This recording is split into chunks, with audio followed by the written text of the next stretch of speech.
Marathi news. उठा चला महाराष्ट्र घडवूया. केंद्रातलं आणि राज्यातलं सरकार सत्तेचा दुरुपयोग करते असं चित्र सगळ्या महाराष्ट्रामध्ये पाहायला मिळते आहे. मी सोलापूरमध्ये आल्या मला काही गोष्टी निदर्शनास आल्या की ज्या लोकांवर राजकीय गुन्हे आहेत, मोर्चाचे असतील, सरकारच्या विरोधातल्या काळ्या झेंड्याचे असतील, त्या सगळ्यांना तडीपार करण्याचा निर्णय सोलापूर पोलिसांच्या माध्यमातून केला जातो आहे. ज्यांना रॉबरी मध्ये असतील, जे लोक सेक्स स्कॅन्डल मध्ये असतील या मर्डर रेड असतील, अशा गुंडांना जे भाजप बरोबर आहेत त्या सगळ्यांना या शहरामध्ये सोलापूर लोकसभेमध्ये त्यांना बिनधास्त फिरण्याची परवानगी दिली जाते आहे. माध्यमाच्याही लक्षात आलेलं असेल तरी मी जाणीवपूर्वक या गोष्टीचा उल्लेख करतो. मी आज पोलीस कमिशनरशी बोललो की या पद्धतीचं कृत्य या ठिकाणी होता कामा नये. निवडणुकीच्या दरम्यान मध्ये गुंड, कारण की त्यांनी पुण्यामध्ये जेव्हा बाय इलेक्शन झालं त्यावेळेस तडीपार लोकांना, ज्यांच्यावर मर्डर केसेस होत्या, रॉबरीच्या केसेस होत्या, अशा सगळ्या गुंडांना भाजपनी तडीपारी रद्द करून बाय इलेक्शन कसब्याच्या त्या ठिकाणी वापरले होतं. ते मीडियाच्या माध्यमातून आलं होतं. मंत्री बरोबर ते लोक फिरताना आपण पाहिलं. पण या पद्धतीची तानाशा आता चालणार नाही. कमिशनरला समजून सांगितलं की हे जे सगळं चाललं असेल त्याला तातडीनं बंद करा. भाजप का घाबरतं, का गुंडाचा वापर करताय? एकीकडे कायदा सुव्यवस्था पूर्ण राज्यातलं बिघडून ठेवलेलं आहे, महिलांचे अत्याचार वाढत चाललेले आहे, घरपोड्या वाढत चाललेल्या आहेत, गुंडाइझम वाढत चाललेला आहे, ड्रग्जचा धंदा वाढत चाललेला आहे. आणि अशा या परिस्थितीमध्ये राज्य आणि केंद्र सरकारला महाराष्ट्रासारख्या, पुरोगामी महाराष्ट्रासारख्या, शाहू फुले आंबेडकरांच्या महाराष्ट्रामध्ये या पद्धतीचा गुंडाइझम आणता येणार नाही. त्याचा काँग्रेस पक्षाच्या वतीनं आम्ही निषेध करतो आणि जनता सुद्धा त्यांना अशा गुंडाइझमच्या विरोधात त्यांना धडा शिकवतील अशा पद्धतीची भूमिका आम्ही या ठिकाणी मांडतो आहे. आपल्या इथं ज्या पद्धतीनं नरेंद्र मोदी असतील, योगी आदिनाथ असतील, अनेक भाजपचे नेते येऊन या ठिकाणी ज्या पद्धतीनं वक्तव्य करतात आहेत, ही महाराष्ट्राची संस्कृती नाही. पण त्या संस्कृतीला बाजूला सारून सत्तेसाठी काही पण अशा पद्धतीची भूमिका जी भाजप करते आहे आणि प्रधानमंत्र्यांच्या खुर्च्यावर एका संविधानिक पदावर बसलेले मुख्यमंत्री असतील या प्रधानमंत्री असतील, त्यांनी जनतेच्या विकासाची चर्चा करावी. कोणाच्या जीवनामध्ये व्यक्तिगत त्यांच्याबद्दलचं टीका करणं टाळावं, हा एक सल्ला आहे. आम्ही निवडणूक आयोगाला याची तक्रार करू. त्याचप्रमाणे सरकारने गेल्या 10 वर्षामध्ये या देशाच्या जनतेसाठी काय केलं त्याच्यावरची चर्चा सरकार करत नाही. धर्म आणि जात याच्यामध्ये आणून पुन्हा लोकांची दिशाभूल करण्याचं काम सरकार जाणीवपूर्वक करते. प्रधानमंत्री जाणीवपूर्वक करतायत, त्यांचे मुख्यमंत्री, त्यांचे उपमुख्यमंत्री त्या पद्धतीने करतायत. अशा पद्धतीचं चित्र आहे हे. या लोकशाहीच्या मार्गानं ही होणारी जी निवडणूक आहे ही देशाच्या संसदेची आहे.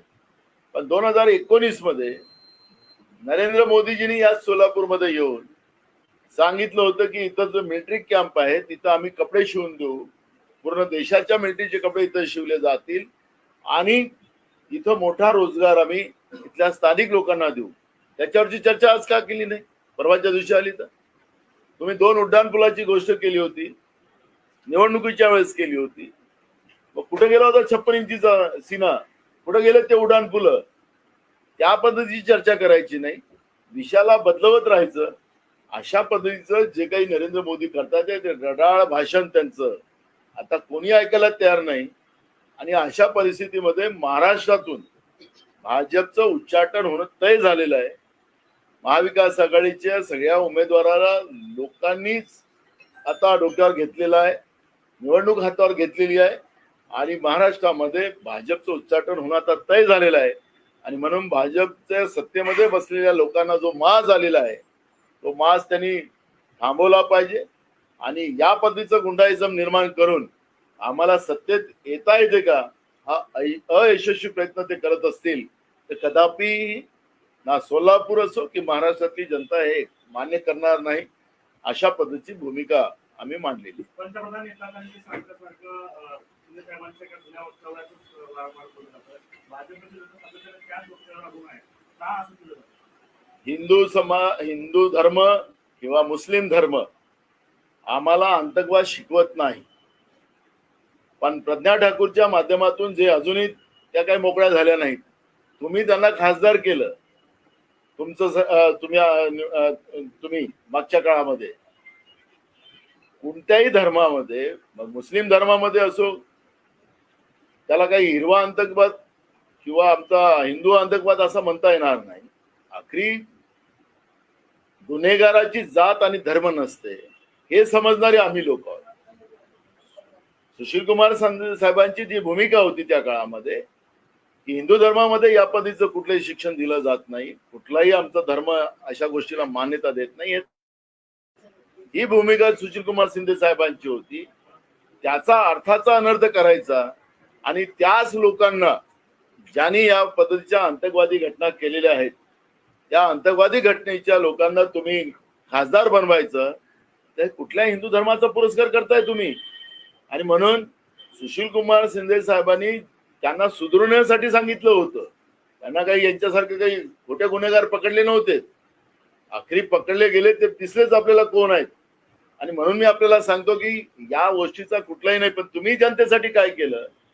तुम्ही महाराष्ट्राच्या शेतकऱ्यांचा कांदा निर्यात करायला बंदी करता आणि गुजरातच्या शेतकऱ्यांचा कांदा तुम्ही निर्याताला मान्यता देता.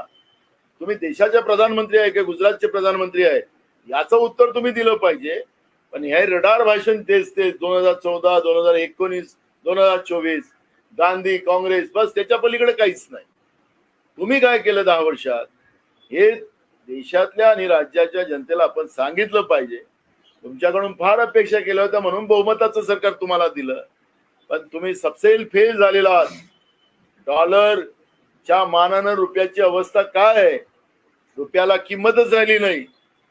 ज्या बांगलादेशला तिथल्या करन्सीला टक्का म्हणतात, बांगलादेशच्या करन्सीला आपल्याला रुपया म्हणतात, तसं त्याला टक्का आपण म्हणत होतो की तरी 2% की अवकात नाही. म्हणजे त्या टक्क्याची किंमतच नव्हती एक काळ. पण आज आमच्या रुपयापेक्षा बांगलादेशचा टक्का मोठा झाला.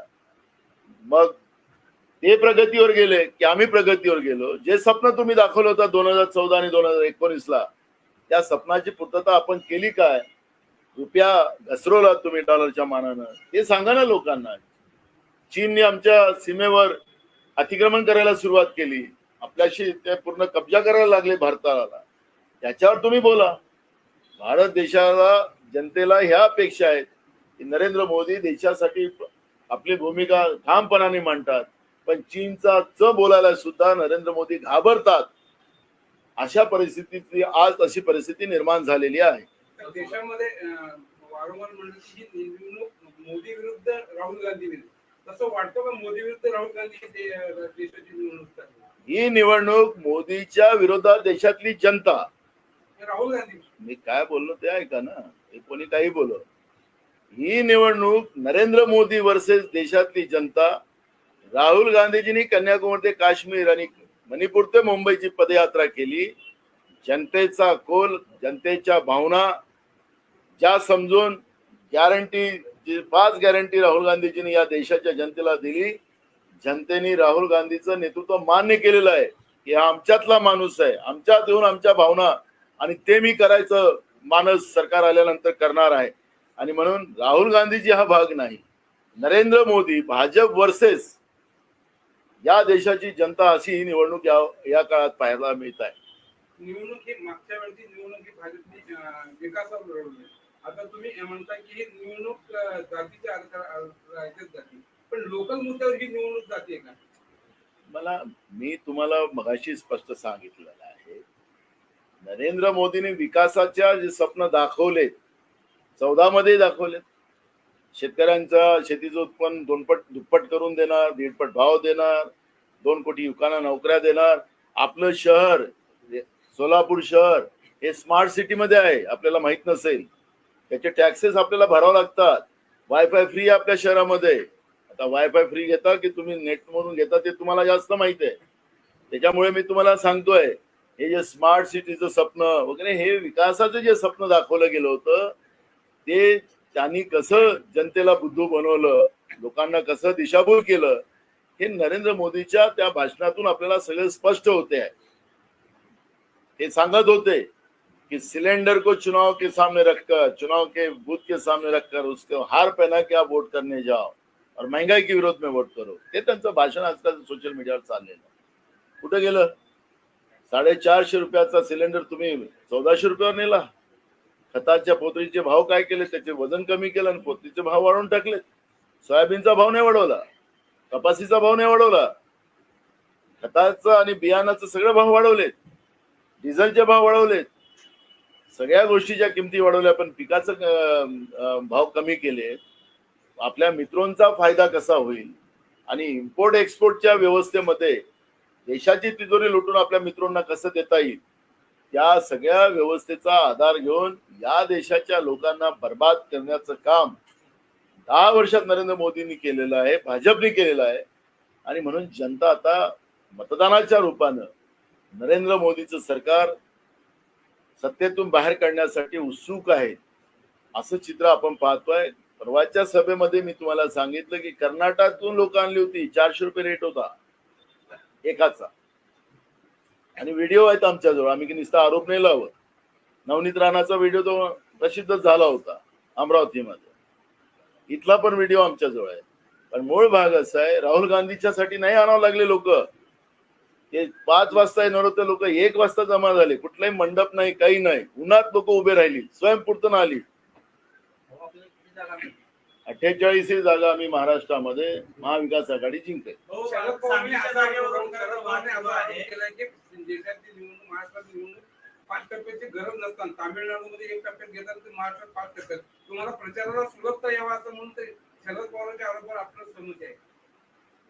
खर तर ही जी प्रक्रिया ज्या असतात निवडणुकीच्या, काँग्रेसने आपण पाहिलं की काँग्रेस सत्तेत असताना 1-2 टप्प्यात नाही तर जास्तीत जास्त 3 टप्पा अशा निवडणुकीचं, कारण की एक लॉंग टाइम प्रोसेस होणं, त्यामुळे आचारसंहितेच्या माध्यमातून अनेक विकासाची कामं थांबतात.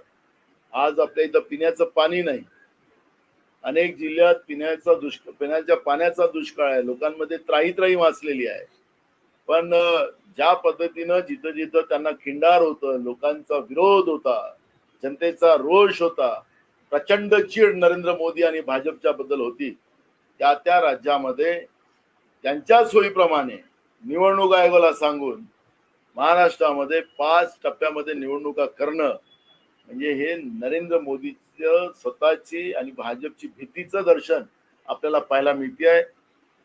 आज आपले किती लोक विकासाची कामं सगळी थांबली, आणि अशा या परिस्थितीमध्ये महाराष्ट्रामध्ये चाललेलं आहे मनोहनसिंह निवडणुका. मी स्वतःच 2 महिने फिरतोय निवडणुकीत, अजून 1 महिना फिरायचा आहे.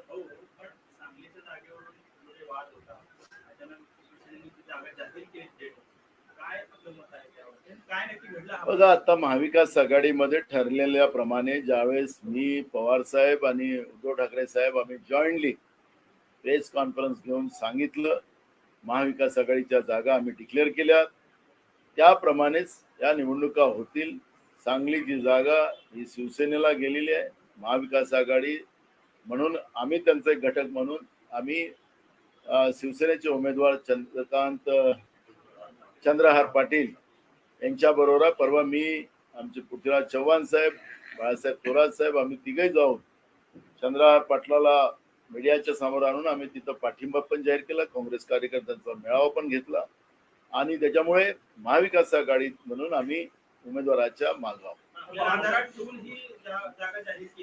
जे काय झालं ते झालं. काँग्रेसची भूमिका स्पष्ट आहे. काँग्रेसची भूमिका, आज आमचा पक्ष राष्ट्रीय पक्ष आहे, आणि या काँग्रेसने या देशाला स्वातंत्र्य मिळवून दिलं, आणि या देशाला डॉक्टर बाबासाहेब आंबेडकरांचं संविधान देण्याच्या दृष्टिकोनातून जी घटना समिती बनवून त्यामध्ये बाबासाहेब आंबेडकरांना संविधानातल्या व्यवस्था आणि सगळे व्यवस्था तयार करण्याचा अधिकार त्या ठिकाणी दिलेत आणि बाबासाहेब आंबेडकरांचं संविधान म्हणजेच आमच्या देशातला नाही तर जगाला स्वदेश असं हे महान ग्रंथ बाबासाहेब आंबेडकरांनी आम्हाला दिला आणि गेल्या 60 वर्षामध्ये भारतामध्ये विविध जातीचे, विविध धर्माचे, विविध पंथाचे, विविध भाषेचे लोक असताना भारत एक आजही उभा आहे, आमचा तिरंगा फडफडतो आहे. अशा परिस्थितीमध्ये गेल्या 10 वर्षात देशाचं संविधान आणि देशाची लोकशाही संपुष्टात आणण्यासाठी जे जे काही पावलं नरेंद्र मोदीच्या सरकारने आणि भाजपच्या सरकारने उभे केलेत त्याचा विरोध काँग्रेसकडून कडाडून झालेला आहे. आमच्या नेत्या सोनिया गांधी असतील, राहुल गांधीजींना ज्या पद्धतीचा त्रास दिला, खोटे आरोप त्यांच्यावर लावलेत आणि हे आम्ही काँग्रेसची कधी विसरणार नाही. आणि त्यामुळे महाराष्ट्रामध्ये जागा वाटपामध्ये जे काही शिवसेना उद्धव ठाकरे असतील किंवा राष्ट्रवादी शरद पवार साहेब असतील त्यांचा गट झाला तरी सुद्धा आमच्या सोबत असलेल्या लोकांना आम्ही सांभाळून घेऊन जाणं, त्यालाही आपल्या बरोबर घेऊन जाणं ही भूमिका काँग्रेस पक्षाची आहे. आणि म्हणून आम्ही जागा कमी झाल्या की जास्त झाल्या याची चर्चा नाही.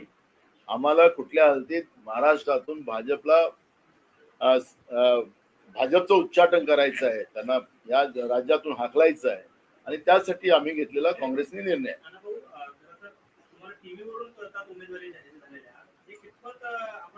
आम्ही त्या काळात सांगितलं की हा आघाडीचा धर्म नाही, माझं स्टेटमेंट आहे. त्यामुळे आता ज्या गोष्टी झाल्या त्याला जाण्यापेक्षा आता पुढं कसं आम्हाला जिंकता येईल त्याच्यावरचं काम आम्ही करतोय. त्यावेळेस माझी प्रतिक्रिया आलेली आहे.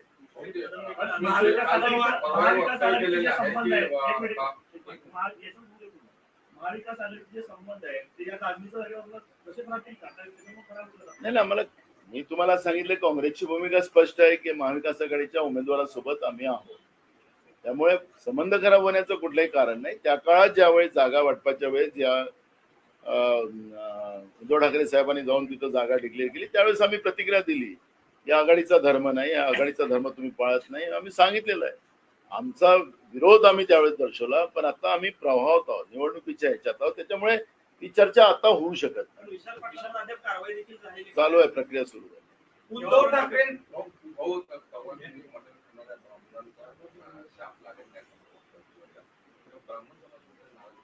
नाही, त्याला मटण खाणाऱ्या माणसाचं ब्राह्मण, त्याला मटण खाणाऱ्या ब्राह्मणांचं ब्राह्मण समाज त्याचा राग करेल. ब्राह्मण समाज म्हटलं तर समाजातला एक शुद्ध समाज आहे, त्याला मांसाहार चालत नाही, दारू चालत नाही. जे लोक मांसाहार करतात त्याला ब्राह्मण मानत नाही, ब्राह्मणच नाही मानत. ब्राह्मण नाराज व्हायची कुठं कारण आहे?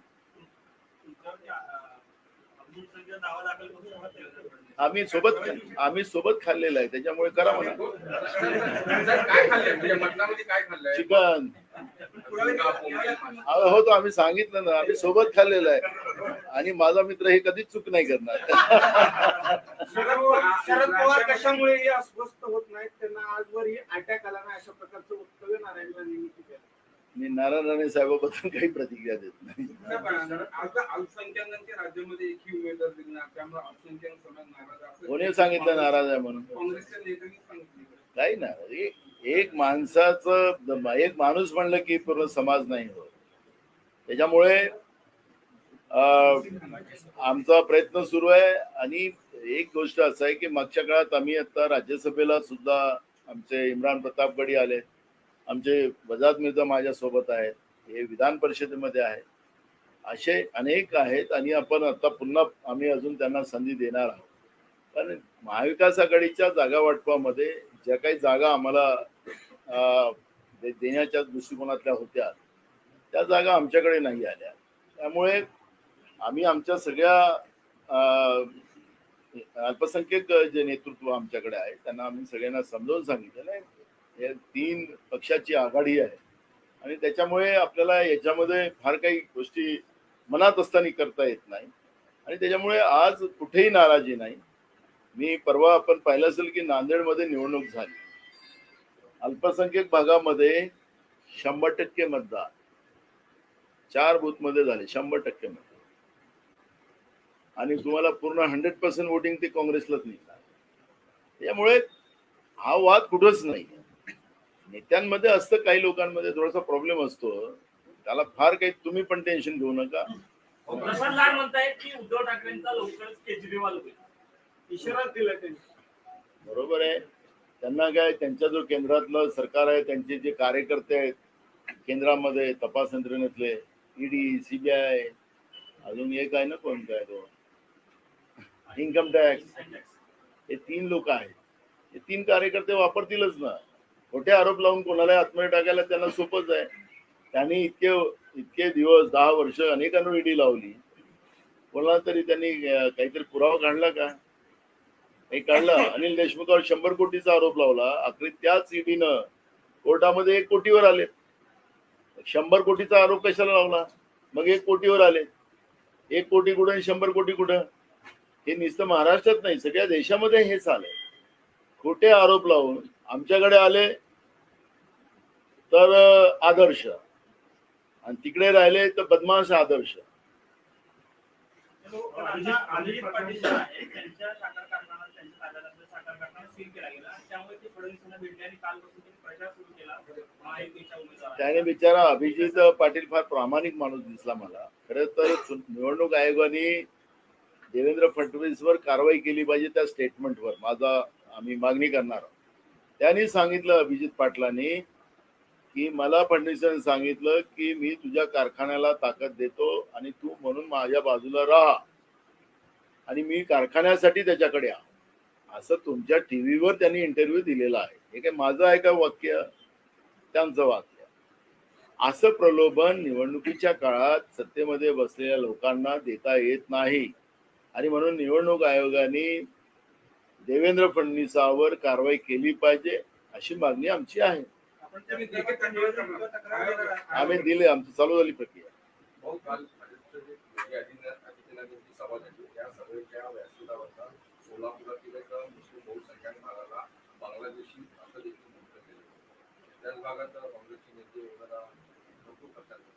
मला एक कळत नाही, भारतातले मुस्लिम हे देशद्रोही आहे की विदेशी आहे हे ठरवण्याचा अधिकार एखाद्या राज्याच्या मुख्यमंत्र्याला नाही दिलेला किंवा देशाच्या प्रधानमंत्र्याला नाही.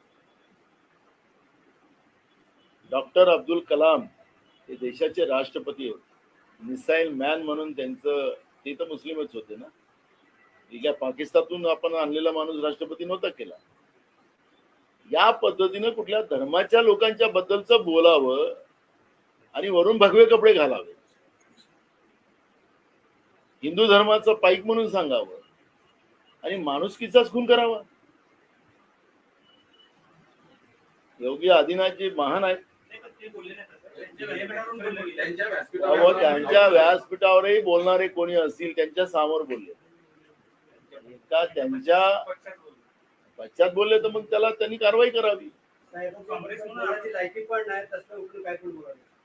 मला सांगा की कुत्रा भुकतो त्याच्या तोंडाला लागायचं नसतं, म्हणून साहेबावर टीका करणारा म्हणजे सूर्यावर थुकण्यासारखं आहे, त्याच्या तोंडावर थुका पडेल.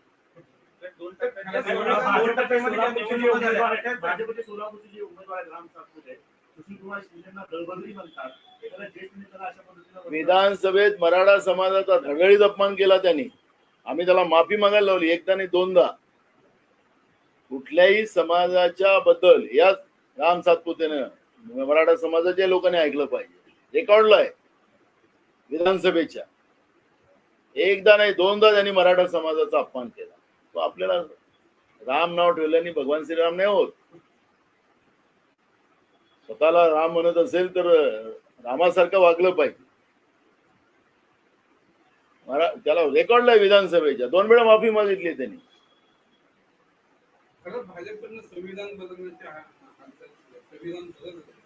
मी पुराव्यासहित आता सांगेल आणि पुरावाच असेल. 2014 मध्ये नरेंद्र मोदीचं भाषण ऐका. महंगाई कम करूंगा, किसानों का कर्जा माफ करूंगा, 2 करोड़ युवकों को नौकरी दूंगा, गरीबी खत्म कर दूंगा, क्या क्या बोला था. मला एक सांगा, महागाई कमी केली का वाढवली? उलट केलं ना. जे जे नरेंद्र मोदी बोलतो ते उलट करतो. हे आतापर्यंत 14 आणि 19च्या भाषणातून त्यांचं स्पष्ट झालेलं आहे. मग आता म्हणतात की आम्ही संविधान बदलणार नाही, म्हणजे याचा अर्थ ते संविधान बदलवणार आहे. हा पुरावा आहे ना, याच्यापेक्षा मोठा पुरावा काय राहू शकतो? 2 कोटी युवकांना नोकऱ्या दिल्या का नाही? उलट असलेल्या नोकऱ्या काढून टाकल्या, सगळं प्रायव्हेटीकरण करून टाकलं, सगळ्या सार्वजनिक उपक्रम विकून टाकलं, रिझर्वेशन संपवून टाकलं. मग आता जे माणसांनी जे आम्हाला शब्द दिले होते 2014 मध्ये प्रधानमंत्री बनायच्या पहिले, आणि मग नंतर सांगतात तो जुमला था. मैंने थोड़ी किसानों का कर्जा माफ करने को बोला था, मैं तो उद्योगपती का कर्जा माफ करने को बोला था, असं म्हणले. भाषणात काय म्हटलं होतं? म्हणून ते बोलतात, त्याचं उलट करतात, म्हणजेच ते संविधान बदलणार आहे. 2 टप्प्याच्या निवडणुका झाल्या, त्या निवडणुकीमध्ये मतदान कमी झालं, परंतु राज्य निवडणूक आयोगाने 11-12 दिवसांनी मतदान वाढवल्याची आकडेवारी जाहीर केली. त्याच्यामध्ये नेमकं गोड बंगाल 70C फॉर्म जो असतो, तो प्रेसिडिंग ऑफिसर जो असतो, त्या प्रेसिडिंग ऑफिसर आणि आमचे त्या बूथवर बसणारे जे प्रतिनिधी असतात, सगळ्या पक्षाचे असतात, की जेव्हा सगळं मतदान होते, किती महिलांचं मतदान झालं, किती पुरुषांचं मतदान झालं, किती टक्केवारी झाली, त्याचा आकड्याचं शील थप्पा करून एक कॉपी प्रतिनिधीला दिली जाते, म्हणजे उमेदवाराला दिली जाते. त्या कॉपीज आमच्या जवळ आहे. पण 4 दिवसानंतर त्यांनी ज्या पद्धतीनं पुन्हा आकडेवारी वेगळी जाहीर केली, काँग्रेस पक्षाने, अखिल भारतीय काँग्रेस पक्षाने त्याची निवडणूक आयोगाला कंप्लेंट केलेली आहे की हे आमचा जो 70C आहे, 70Cच्या मानानं पर्सेंटेज हे आहे आणि तुम्ही आता 3% वाढवत असाल, हे कदापि मान्य नाही. ते ऑब्जेक्शन काँग्रेसने 8 दिवसाच्या पहिले केंद्रीय निवडणूक आयोगाकडे दाखल केलेलं आहे. त्याचं उत्तर केंद्रीय निवडणूक आयोगाला द्यावं लागेल. नेमकं कशामुळे हा निर्णय घेतला? म्हणजे हे बावलं आहेच निवडणूक आयोग, म्हणून तर तुम्हाला हे 5 टप्प्यामध्ये निवडणूक आहे. त्यांना पाहिजे तसं करतं, पण असं करताना नाही. 70C आमचा जो निवडणूक आयोगाने जी काही स्वायत्ता उमेदवारांसाठी दिलेली असतात, त्याचे कोड तयार केला असतो, त्याची नियमावली तयार केली असते. त्या नियमावलीप्रमाणे निवडणुका उमेदवार जे असतात त्यांना, त्यांच्या प्रतिनिधीला हे सगळं जाणून घेण्याचे अधिकार असतात. त्या नियमावलीप्रमाणेच निवडणूक आयोगाला काम करावं लागतं. त्याला काही वेगळे अधिकार नसतात त्यांच्याप्रमाणे. त्यामुळे 70C हा जो फॉर्म आहे तो आम्ही सगळीकडे जमा केलेला आहे. उद्या 7 तारखेची निवडणूक जेव्हा होणार, तिथेही आम्ही आमच्या सगळ्या लोकांना सूचना दिलेल्या आहेत की 70C फॉर्म घेतल्याशिवाय बूथ सोडायचं नाही, पेटीला सील झाल्याशिवाय. आणि ते फॉर्मवर सही घेतल्यावर आम्ही सगळीकडे जमा करत आणलेले आहे. त्यामुळे आमचा जो पुरावा आहे त्याचं उत्तर निवडणूक आयोगाला द्यावं लागेल. अजित पवारांनी वसंतदादांचं सरकार पडल्यावर त्याचे म्हणाले की शरद पवार करतात ते स्ट्रॅटेजी असते आणि आम्ही करतो ती गद्दारी कशी काय आपल्या समर्थन केलं. मी पवार परिवाराच्या भांडणात काँग्रेसला पडायचं नाही. आमची भूमिका स्पष्ट आहे. पार्टीचं निमंत्रण देणार. थँक्यू. आम्ही आता निवडणूक झाल्यानंतर आम्ही दोघे मित्र बसू.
नवीन नवीन बातम्यांचे अपडेट पाहण्यासाठी 20-24 तास न्यूजला सबस्क्राईब करा आणि बेल आयकॉन प्रेस करा.